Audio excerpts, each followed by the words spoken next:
সরকার যে হা না ভোট দিয়েছে এই বিষয়ে আপনার মতামত কি?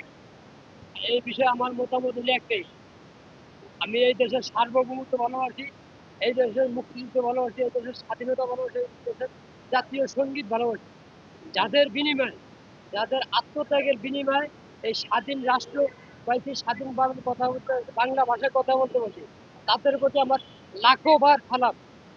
তারা যে এই রক্তের বিনিময়ে আমাদেরকে একটা লাল স্বাধীনতা এনে দিয়েছে, বাংলাদেশ নামে একটা দেশ এনে দিয়েছে, তাদেরকে অনেক ধন্যবাদ।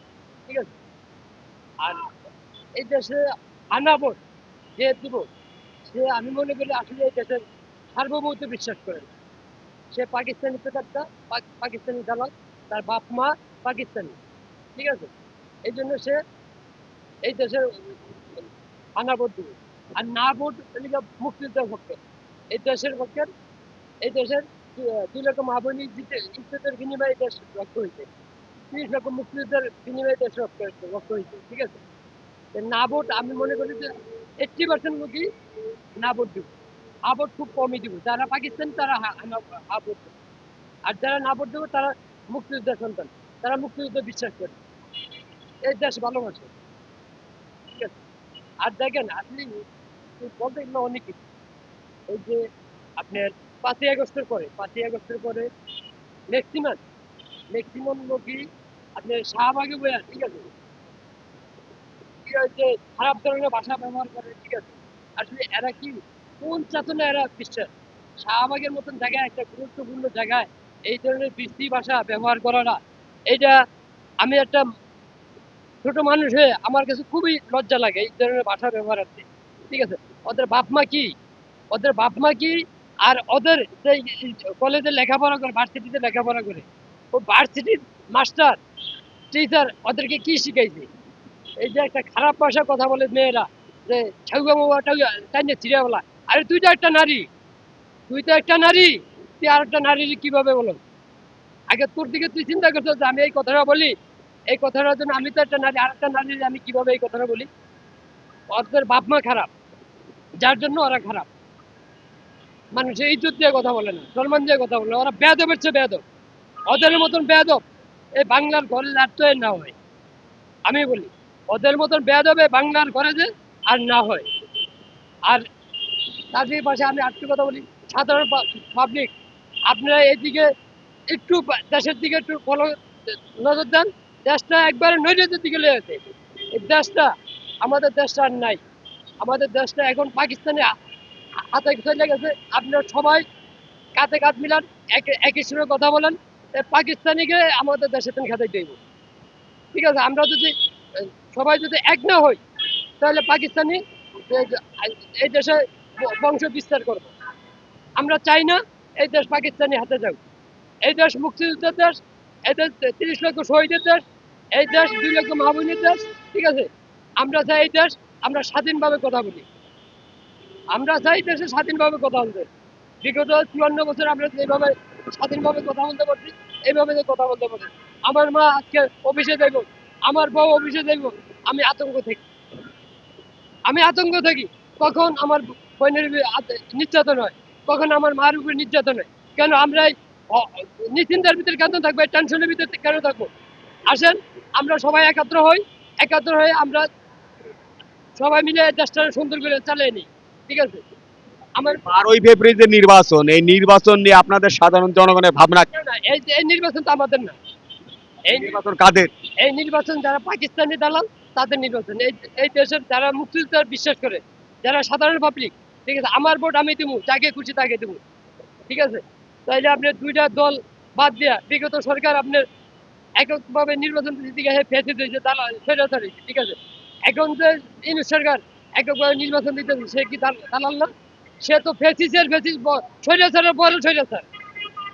সে তো স্বৈরাচারের পরে স্বৈরাচার। সে তো অবৈধ সরকার। সে কিভাবে নির্বাচন করে? সে কি মানে বাংলাদেশের প্রাণচিতন দল আওয়ামী লীগ, বিএনপি সহ সমস্ত দলগুলো অংশগ্রহণ করতে, শুধু আওয়ামী লীগ বাদ, আওয়ামী লীগকে নিষিদ্ধ করেছে। কি কারণ, এটা কি আপনি বলতে পারেন? আরে ভাই, আওয়ামী লীগ তো এই দেশের একটা মাটি ও মানুষের গড়ার দল। আওয়ামী লীগ আপনি কিভাবে নিষিদ্ধ করবেন? আওয়ামী লীগটা কিভাবে নিষিদ্ধ করবেন? এটা তো মাটি ও মানুষের গড়ানো দল। টিভি টক শোতে আমরা দেখতে পাই আওয়ামী লীগ বলতে বাংলাদেশে কিছু নাই, কিন্তু চায়ের দোকানে দেখি যে আওয়ামী লীগে ভরপুর। হেরা তো বলে গায়ের জোরে, কথা বলছেন না, গায়ের জোরে আছে না, অনেকে আছে না গায়ের জোরে বিল্ডিং ঢালাতে ভালো দেয়। তো এরা যারা টক শোতে বলে এরা গায়ের জোরে বলে, ঠিক আছে। এরা তো সাধারণ মানুষের কাছে মতামত নেয় না, সাধারণ মানুষের কাছে আসে না, যে সাধারণ মানুষের মনোভাব কি, তাদের ভাবনা চিন্তা কি, তারা কি বলতেছে, এই মতামত নিতে, এই মতামত ছাড়া আপনি কিভাবে একটা দলে নিষিদ্ধ করেন? আর যারা নিষিদ্ধ করছে, যারা নিষিদ্ধ হয়েছে এরাই তো কিছুদিন পরে নিষিদ্ধ হয়ে যাবে। এদেরকে নজরবন্দি, চরম নজরবন্দিতে রাখা হবে, চরম নজরবন্দি। এরা ঘর থেকে রাস্তা বেরিয়ে যাবে না, ঘর থেকে রাস্তা বেরিয়ে যাবে না, তাদেরকে এমন নজরবন্দি করা হবে আর এমন নিষিদ্ধ করা হবে। আপনি যে এই মুক্তিযুদ্ধের পক্ষে কথা বলেন বা আওয়ামী লীগের পক্ষে কথা বলেন, আপনার কোনো ভয় নেই? কিসের ভয়? আমাকে মারিয়ে নেবে হালাক? আমার মতন জসিম লক্ষ লক্ষ জসিম আছে কথা বলার জন্য, লক্ষ লক্ষ জসিম আছে কথা বলার জন্য। এখন তো বঙ্গবন্ধুর নামকে উচ্চারণ করেন। কে? বঙ্গবন্ধু যারা উচ্চারণ করবে, আর ভাই কে উচ্চারণ করে না? আমি তো জয় বাংলা জয় বঙ্গবন্ধু 100 বার 100 বার মুখে নেই। আপনার এত সাহস কেন? আমার ওইটার প্রতি আমার বিশ্বাস, আত্মবিশ্বাস আছে, ভালোবাসছি এই জন্য। তাহলে 12 ফেব্রুয়ারি নির্বাচনে আপনার সাধারণ জনগণ যাবেন? আমার ফ্যামিলিতে আমার চাচা, বুবা, চাচা ভাই, খালাতো ভাই মিলে আমাদের 75টা ভোট, 75টা ভোট। আমরা সবার লাগে সবাই কথাবার্তা হয়েছে, যদি নৌকা থাকে তাহলে নির্বাচনে যাব, কেন্দ্রে যাব। নৌকা থাকবো না, নৌকা প্রতীক থাকবো না, কেন্দ্রে যাব না। যার যার বর্জন করো। মানে আপনার এক কথা, নৌকা না থাকলে আপনার নির্বাচন। না, নৌকা না থাকলে আমি যাব না। আমার পছন্দের মার্কা নৌকা, পছন্দের প্রার্থী শেখ হাসিনা, ঠিক আছে। শেখ হাসিনা তো এখন বাংলাদেশে নাই, ভারতে নাকি পালিয়ে গেছে। না না, কে পালিয়ে গেছে? পালিয়ে গেলে একটা একটা চোর জন পালিয়ে যায়, তখন তো 50 জনে দৌড়ে ধরে, ঠিক আছে।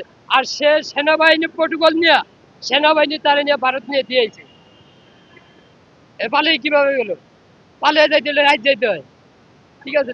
শেখ হাসিনা তো অনেক ছাত্র জনতাকে হত্যার হুকুম দিয়েছিলেন। আপনি এই বিষয়ে কি বলেন? না, দেখেন, এই দেশের যারা এগুলো বলে এগুলো আসলে তো তাদের মাথা পাকিস্তানের আই ওয়াশ করে দিচ্ছে। আমি পুলিশের সামনে যদি মেট্রো রেলে একটা সরকারি স্থাপনে যদি আক্রমণ করি, তো পুলিশ কি করবো? আমার বাধা দিব।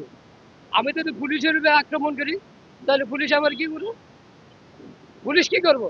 পুলিশ নিশ্চয়ই লাঠি চার্জ করবো, কিংবা তার শক্তি আমার উপর ধারবো, ঠিক আছে। এই বিষয়টা এই।